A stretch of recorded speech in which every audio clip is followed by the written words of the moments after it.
ಎಲ್ಲರಿಗೂ ನಮಸ್ಕಾರ. ನನ್ನೆಲ್ಲ ಆತ್ಮೀಯ ಮುದ್ದು ಪುಟಾಣಿಗಳೇ, ಇಂದಿನ ಕನ್ನಡ ತರಗತಿಗೆ ನಿಮ್ಮೆಲ್ಲರಿಗೂ ಸ್ವಾಗತ.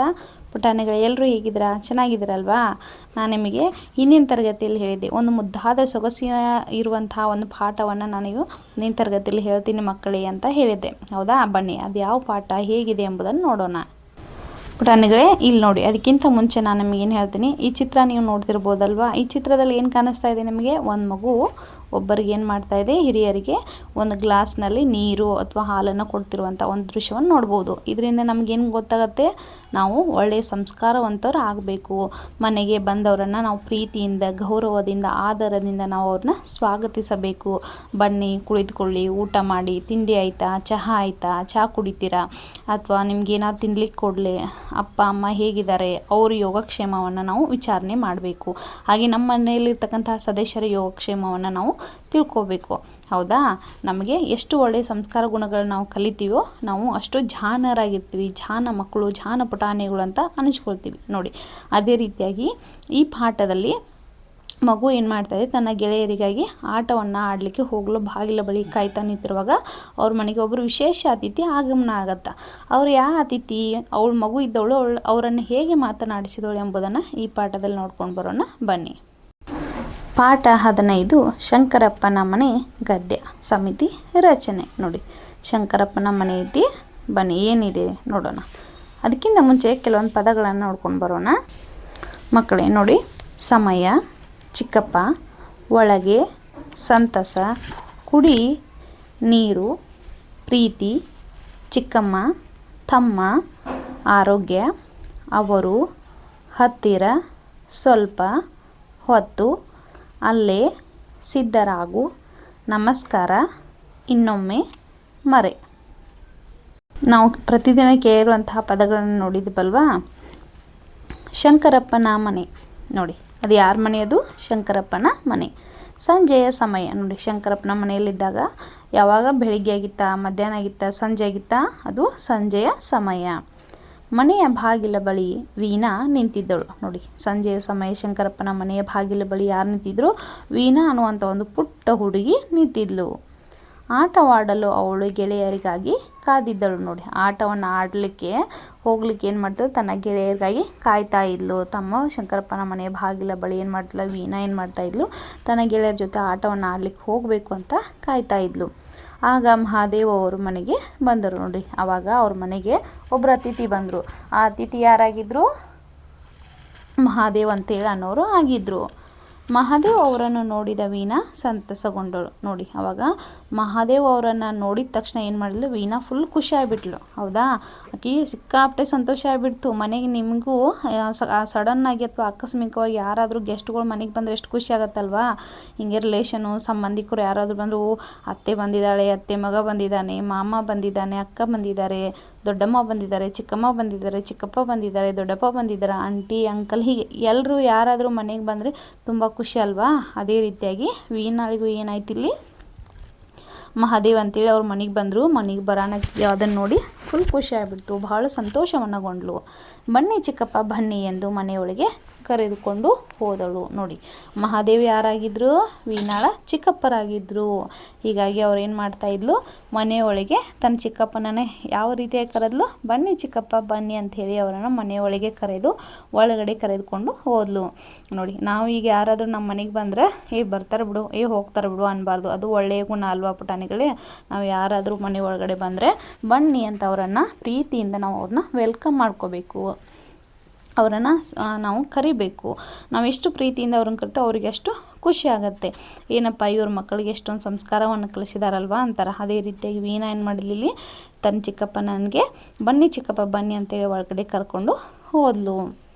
ಕುಳಿತುಕೊಳ್ಳಲು ಹೇಳಿದಳು. ನೋಡಿ, ಒಳಗಡೆ ಕರೆದುಕೊಂಡು ಸುಮ್ಮನೆ ಇರಲಿಲ್ಲ ಅವಳು. ಮತ್ತೇನು ಮಾಡಿದ್ಲು? ತನ್ನ ಚಿಕ್ಕಪ್ಪನಿಗೆ, ಚಿಕ್ಕಪ್ಪ ನೀವು ಒಳಗಡೆ ಬಂದಿದ್ದೀರಿ, ನೀವು ಇಲ್ಲಿ ಕುಳಿತುಕೊಳ್ಳ್ರಿ. ನೀವು ದೂರದಿಂದ ಈಗ ಪ್ರಯಾಣ ಮಾಡಿ ಬಂದಿದ್ದೀರಿ, ನಿಮಗೆ ತುಂಬ ಸುಸ್ತಾಗಿದೆ, ನೀವು ಕುಳಿತುಕೊಳ್ಳಿ ಅಂತ ಹೇಳಿದ್ಲು.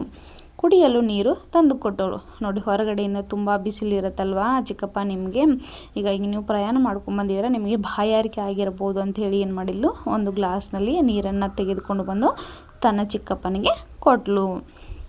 ಚಿಕ್ಕಪ್ಪ ಚೆನ್ನಾಗಿದ್ದೀರಾ ಎಂದು ಪ್ರೀತಿಯಿಂದ ಮಾತನಾಡಿಸಿದಳು. ನೋಡಿ, ವೀಣಾ ಅವರಿಗೆ ಕುಳಿತುಕೊಳ್ಳಲು ವ್ಯವಸ್ಥೆಯನ್ನು ಮಾಡಿದ್ಲು ಮತ್ತು ಕುಡಿಯಲು ನೀರನ್ನು ತಂದುಕೊಟ್ಲು. ಅದಾದಮೇಲೆ ಮತ್ತು ತನ್ನ ಚಿಕ್ಕಪ್ಪನಿಗೆ ಹೇಗೆ ಅವಳು ಪ್ರೀತಿಯಿಂದ ಮಾತಾಡ್ತಾಳೆ, ಚಿಕ್ಕಪ್ಪ ನೀವು ಚೆನ್ನಾಗಿದ್ದೀರಲ್ವಾ, ನೀವು ಹುಷಾರಾಗಿದ್ದೀರಾ, ನೀವು ಆರಾಮಾಗಿದ್ದೀರಾ ಅಂತ ಹೇಳಿ ತನ್ನ ಚಿಕ್ಕಪ್ಪನಿಗೆ ಪ್ರೀತಿಯಿಂದ ವೀಣಾ ಮಾತಾಡಿಸಿದಳು.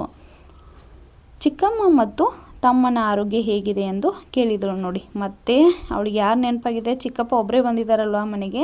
ಹೀಗಾಗಿ ಅವಳು ಮತ್ತೇನು ಮಾಡಿದ್ಲು, ತನ್ನ ಚಿಕ್ಕಮ್ಮನ ಆರೋಗ್ಯವನ್ನು, ಯೋಗಕ್ಷೇಮವನ್ನು ವಿಚಾರವನ್ನು ಮಾಡ್ತಾಳೆ. ಅದಷ್ಟೇ ಅಲ್ಲದೆ ತನಗೆ ತಮ್ಮ ಅದನಲ್ವ, ತಮ್ಮ ಹೇಗಿದ್ದಾನೆ, ಚೆನ್ನಾಗಿದ್ದಾನ, ಆರಾಮಾಗಿದ್ದಾನ, ನಾನು ಅವ್ನು ಕೇಳಿದ್ನ ಅಂಥೇಳಿ ಹೀಗೆ ಎಲ್ಲವನ್ನು ತನ್ನ ಚಿಕ್ಕಪ್ಪನಿಗೆ, ತನ್ನ ಚಿಕ್ಕಮ್ಮ ಮತ್ತು ತನ್ನ ತಮ್ಮನ ಬಗ್ಗೆ, ಆರೋಗ್ಯದ ಬಗ್ಗೆ ವಿಚಾರವನ್ನು ಮಾಡ್ತಾಳೆ. ವೀಣಾಳ ಮಾತುಗಳನ್ನು ಕೇಳಿ ಚಿಕ್ಕಪ್ಪನಿಗೆ ಸಂತಸವಾಯಿತು. ನೋಡಿ, ಅವಾಗ ವೀಣಾಳು ಇಷ್ಟೊಂದು ಪುಟ್ಪುಟ್ಟದಾಗಿ ಪುಟಾಣಿ ಥರ ಅವಳು ಮಾತಾಡ್ತಿದ್ದಾಳಲ್ವ, ಅವಳ ಮಾತುಗಳನ್ನು ಕೇಳಿ ಏನಾಯಿತು, ಚಿಕ್ಕಪ್ಪನಿಗೆ ತುಂಬ ಖುಷಿ ಆಯಿತು.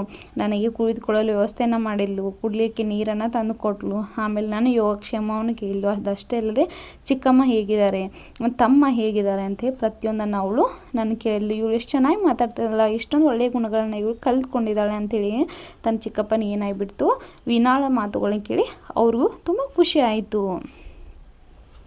ಮಹಾದೇವ ಅವರು ಅಣ್ಣ ಶಂಕರಪ್ಪನವರನ್ನು ಗೃಹ ಪ್ರವೇಶಕ್ಕೆ ಆಮಂತ್ರಿಸಿದರು. ನೋಡಿ, ಆವಾಗ ಮಹಾದೇವ ಅವ್ರು, ತನ್ನ ಚಿಕ್ಕಪ್ಪ ಮಹಾದೇವ ಆಗಿದ್ರಲ್ವ, ಅವ್ರು ಏನು ಮಾಡಿದರು, ತಮ್ಮ ಅಣ್ಣ ಶಂಕರಪ್ಪನವ್ರನ್ನ ಏನು ಮಾಡಿದರು, ನಾವು ಹೊಸ ಮನೆಯನ್ನು ಕಟ್ಟಿದ್ದೀವಿ, ನೀವು ಗೃಹ ಪ್ರವೇಶಕ್ಕೆ ಬರಲೇಬೇಕು ಅಂತೇಳಿ ಅಣ್ಣನಿಗೆ ಹೇಳಿದರು. ಆಮಂತ್ರಣ ಪತ್ರಿಕೆಯನ್ನು ಕೊಟ್ಟು ಏನು ಹೇಳ್ತಾರೆ, ನೀವು ಖಂಡಿತವಾಗಿ ಯಾವುದೇ ಕಾರಣಕ್ಕೂ ಯಾವುದೇ ನೆಪವನ್ನು ಹೇಳಿಕೊಡೋದು, ನಮ್ಮ ಮನೆ ಗೃಹ ಪ್ರವೇಶಕ್ಕೆ ನೀವು ಬರಲೇಬೇಕು ಅಂತೇಳಿ ಅವರಿಗೆ, ನೀವು ಕುಟುಂಬ ಸಮೇತ, ಕುಟುಂಬ ಪರಿವಾರ ಸಮೇತ ನೀವು ನಮ್ಮ ಗೃಹ ಪ್ರವೇಶಕ್ಕೆ ಬರಬೇಕು ಅಂತ ಹೇಳ್ತಾರೆ. ಯಾರು, ಮಹಾದೇವನವರು ವೀಣಾಳ ತಂದೆಗೆ, ಶಂಕರಪ್ಪನವರಿಗೆ ಹೇಳ್ತಾರೆ.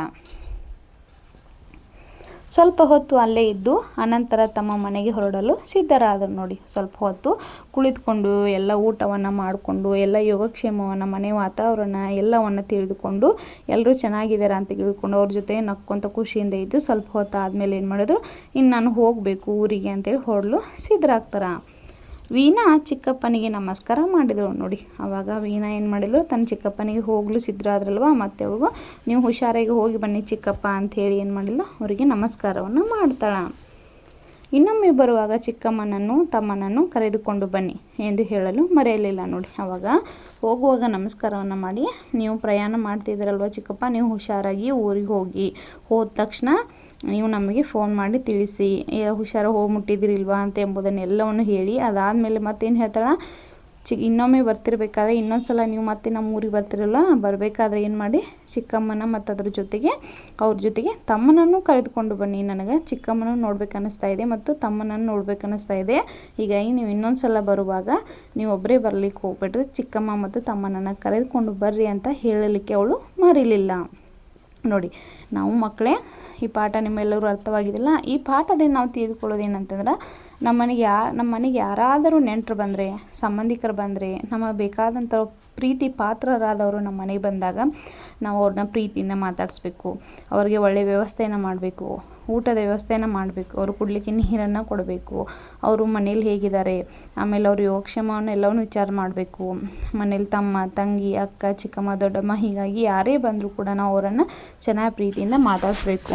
ಅದಷ್ಟೇ ಅಲ್ಲದೆ ಅವರು ಮತ್ತೆ ವಾಪಸ್ ಮರಳಿ ಹೋಗುವಾಗ ಅವರನ್ನು ಹುಷಾರಾಗಿ ನಾವು ಕಳಿಸ್ಕೊಡ್ಬೇಕು.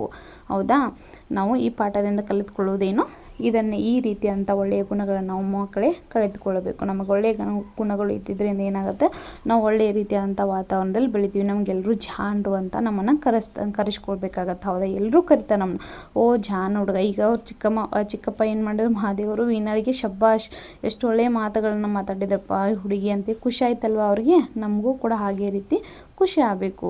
ಮಕ್ಕಳೇ, ಮುಂದಿನ ತರಗತಿಯಲ್ಲಿ ಮತ್ತೊಂದು ಪಾಠದೊಂದಿಗೆ ನಿಮ್ಮನ್ನು ಭೇಟಿ ಆಗ್ತೀನಿ. ಇಂದಿನ ಶಂಕರಪ್ಪನವರ ಮನೆ ನಿಮಗೆ ಪಾಠ ತುಂಬ ಚೆನ್ನಾಗಿ ಅರ್ಥವಾಗಿದೆ ಅಲ್ವಾ? ಮುಂದಿನ ತರಗತಿಯಲ್ಲಿ ಪಾಠದ ಪ್ರಶ್ನೋತ್ತರಗಳನ್ನು ನೋಡೋಣ. ಇಲ್ಲಿಯವರೆಗೂ ನನ್ನ ತರಗತಿಯನ್ನು ವೀಕ್ಷಣೆ ಮಾಡಿದ್ದಕ್ಕೆ ನಿಮ್ಮೆಲ್ಲರಿಗೂ ಧನ್ಯವಾದಗಳು ಪುಟಾಣಿಗಳೇ. ಬಾಯ್ ಪುಟಾಣಿಗಳೇ.